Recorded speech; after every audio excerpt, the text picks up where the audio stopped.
राम राम दोस्तों, जय बाबा नीम करोली महाराज जी की। आशा है कि आपके ऊपर भी बाबा नीम करोली जी की कृपा होगी। आपके घर परिवार में सभी कुशल मंगल हो, ये मैं प्रार्थना करता हूँ बाबा नीम करोली जी से। दोस्तों, आज मैं आपको धेनु मानस के अगले अध्याय का वर्णन सुनाऊंगा। गौ माता की महिमा श्री कृष्ण के द्वारा कही गई है इसमें। तो शुरू करते हैं। ईश्वर ने गौ को देव मंदिर बनाया है। प्रेम और विनय के साथ दर्शन प्राप्त करें। यह वरदान के रूप में गोबर देती है और पूजा का फल तुरंत नर नारी को मिलता है। देवता, विप्र और साधु के हित के लिए भगवान शरीर धारण करते हैं एवं करुणा में भगवान गो के लिए नित्य पीड़ा सहते रहते हैं। गो दर्शन नित्य मंगल कारक है। सेवा की तो बात ही क्या है। ब्राह्मण, कन्या एवं कोई नर लड्डू लिए हुए हो तो ये दर्शन भी मंगल कारक हैं। गाय और माता सब भाव से ही प्रसन्न होती है और दूध देती हैं, मनोवांछित फल प्रदान करती हैं।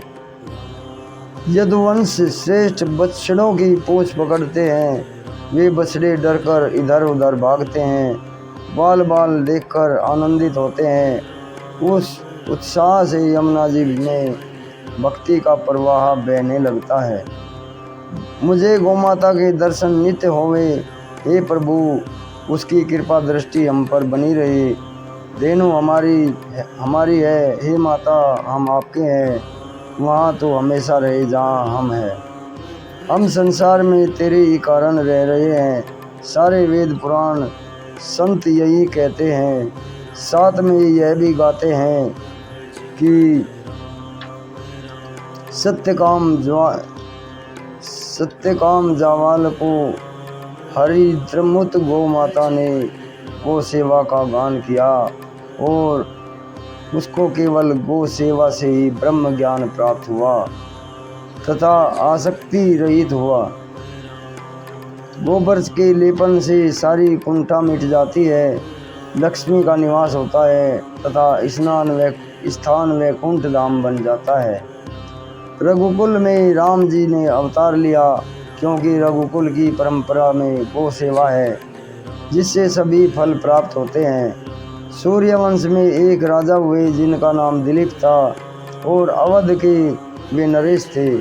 संतान न होने के कारण वे गुरुदेव वशिष्ठ के पास गए और पूछा, गुरुदेव क्या कारण है जो मेरे पुत्र नहीं है। गुरुदेव ने विचार करके कहा, हे तात सुनो, तुमको स्वर्ग से आते समय रास्ते में गौमाता मिली। तुमने ना तो प्रणाम किया और ना ही आदर किया, बाईं ओर छोड़कर चले आए। हे राजा, इस कारण तुम्हारे पुत्र नहीं है, इसलिए ऐसा करो कि नंदिनी की सेवा करो, हमारे वचन मानो। यह सुनकर गुरुदेव के वचन हृदय में रखकर धेनु के साथ दोनों राजा दिलीप एवं रानी सुदक्षिणा ऐसे चलते जैसे प्रतिछाया चलती है। गोमाता के चलने पर राजा चलते हैं, बैठने पर विश्राम करते हैं। संग में रानी सुदक्षिणा है। अपने घर को दोनों पति पत्नी भूल गए। रानी सुदक्षिणा जी हाथ में अक्षय पात्र लेकर चलती है, अर्थात गाय के लिए हमेशा ही तुम्हारे हाथ खुले रहें। प्रतिदिन पूजा करके प्रदक्षिणा करती, पुत्र कामना रखकर नित्य पूजा करके पूरी तरह से शरणागत का भाव रहता है और कोई दूसरा भाव नहीं है। एक दिन पहाड़ की गुफा में नंदिनी चढ़ते चढ़ते चली गई राजा की परीक्षा लेने के लिए। गौ माता ने माया जनित एक सिंह प्रकट कर दिया जो नंदिनी पर झपटा। राजा ने कुपित होकर बाण निकालना चाहा। वह सिंह बोला, मुझे गौ मारने में कोई दोष नहीं लगेगा। हे राजा, मुझे मेरा आहार मिल गया, तू क्यों बीच में पड़ता है। मेरा तू कुछ भी नहीं बिगाड़ सकता। तेरा परिश्रम और चाल व्यर्थ ही जा रही है। राजा आर्त भाव से आज कहने लगा, हे वन के राजा, मेरी विनती सुनो। आप इस गौ माता के बदले मेरी बलि ले लीजिए, नहीं तो आज मैं पाप का बर्तन बन जाऊंगा। हे राजा, तुम मूर्ख क्यों बनते हो? ऐसी ऐसी अनेकों गायें लाकर गुरु को देकर उन्हें प्रसन्न कर सकते हो। विवेक धारण कर विचार करके देख लो। तब राजा दिलीप बोले, सिंह सुनो, अक्षत्रिय का जीवन पृथ्वी पर केवल गौ रक्षा के लिए है। हमारे लिए प्राण और राज्य का कोई महत्व नहीं है।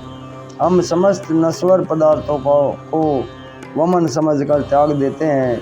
यह सुनकर सिंह अंतर्ध्यान हो गया। गोमाता प्रसन्न होकर बोली, हे राजा, तेरी गुरु भक्ति एवं गौ के प्रति दया के भाव को देखकर मैं प्रसन्न हो गई हूँ। मैंने तो तेरी परीक्षा लेने के लिए ऐसा दृश्य प्रकट किया था। अब तुम वरदान मांगो मुझसे। केवल दूध देने वाली सामान्य गाय ही मत समझो। मैं संपूर्ण कामनाओं की पूर्ति करने वाली कामधेनु हूँ। राजा गोमाता के चरणों में गिर पड़े और रज पर लोटपोट हुए।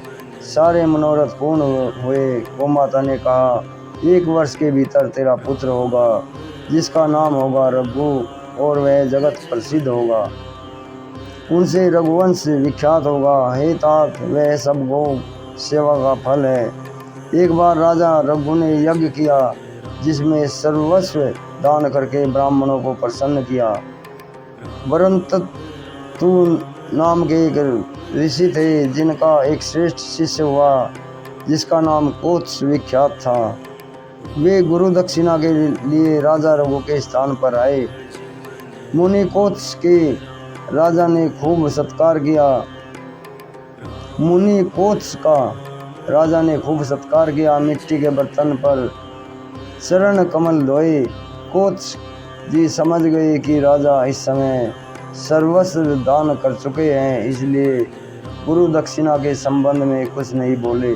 मन ही मन डोल गए, अब मैं क्या करूं? सुदक्षिणा के पुत्र राजा रघु ने हाथ जोड़कर कहा, हे मुनिवर, मुझे थोड़ी आज्ञा दीजिए। कोत्स जी बोले, हे राजा, मैं क्या करूं? गुरु दक्षिणा जुटाने के लिए देश भ्रमण कर रहा हूं। राजा ने कहा, हे प्रभु, रात्रि को विश्राम कीजिए, प्रातःकाल सुंदर समय प्रस्थान करे। राजा ने अपनी सेना को आदेश दिया कि कुबेर पर चढ़ाई करो। यह संदेश कुबेर को मिला। रात ही रात में राजा रघु का कोष भर गया। हर्षित होकर सारा कोष के चरणों में समर्पित कर दिया और उन्हें अपने सत्ता शरण का पूरा भरोसा था। राजा रघु और कोत्स में विवाद शुरू हुआ।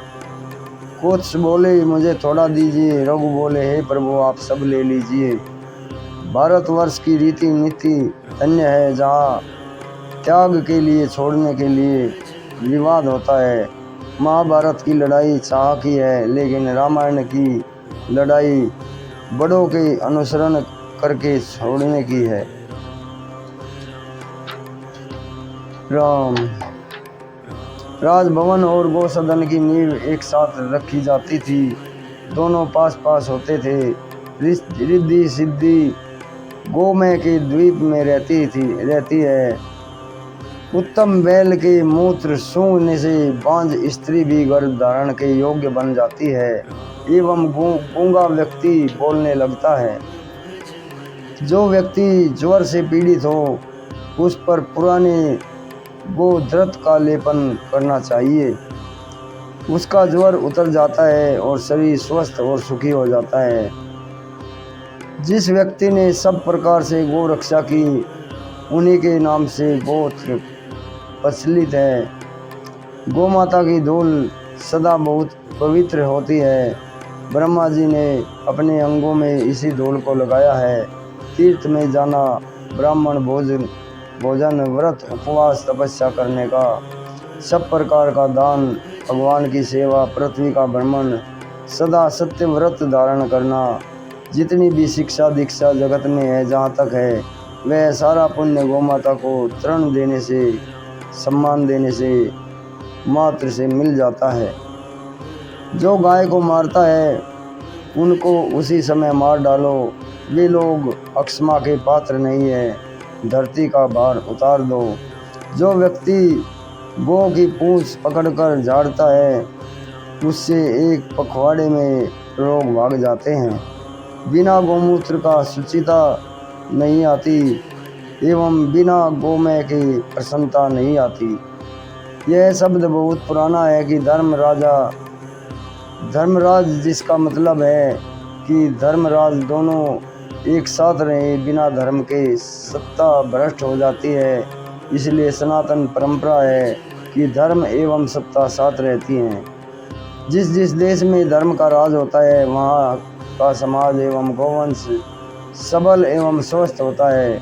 यहाँ एक बात ध्यान देने की है कि धर्म के ऊपर राज नीचे है, धर्म ऊपर है और राज नीचे है। धर्म प्रमुख है, राज गौण है, अर्थात धर्म में राजनीति न आवे बल्कि राजनीति पर धर्म का अंकुश बना रहे। एक बार ज्ञानी मिथिलापति राजा जनक जा रहे थे और चरती गाय को रास्ते से हटाया, जिससे कि उसे पाप के कारण राजा को नरक का दर्शन करना पड़ा। इसलिए विचार करो कि जब गाय रोती होगी तो क्या होगा। विप्र, गाय, वेद, सत्यवादी, सती नारी, निर्लोभ और दान, इन 7 ने पृथ्वी को धारण किया है। जब गौमाता अच्छे घर रूपी कल्प तरु की छाया में पलती है तो गौमाता कामधेनु बन जाती है। निरपराधिनी राधा गौमाता निर्दोष है, वह पीड़ा योग्य नहीं है, उस पर क्रोध क्यों करते हो। पवित्र गौमाता मंगल देने वाली है, स्वर्ग की सीढ़ी और सनातन माता है। गौमाता तीर्थों को भी पवित्र करती है। नदी, गंगा आदि भी गौमाता से पवित्र होते हैं, जिसकी धूल में पुष्टि का निवास है और सब बिना गाय के व्यर्थ है। जय गौ माता की, जय श्री राम, जय श्री कृष्ण।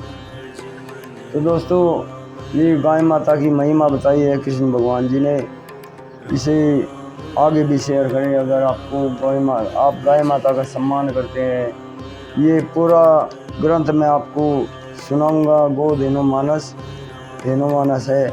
इसमें कृष्ण भगवान जी ने गाय माता की महिमा अपार लिखी हुई है, कही हुई है। तो अभी आज्ञा लेता हूँ।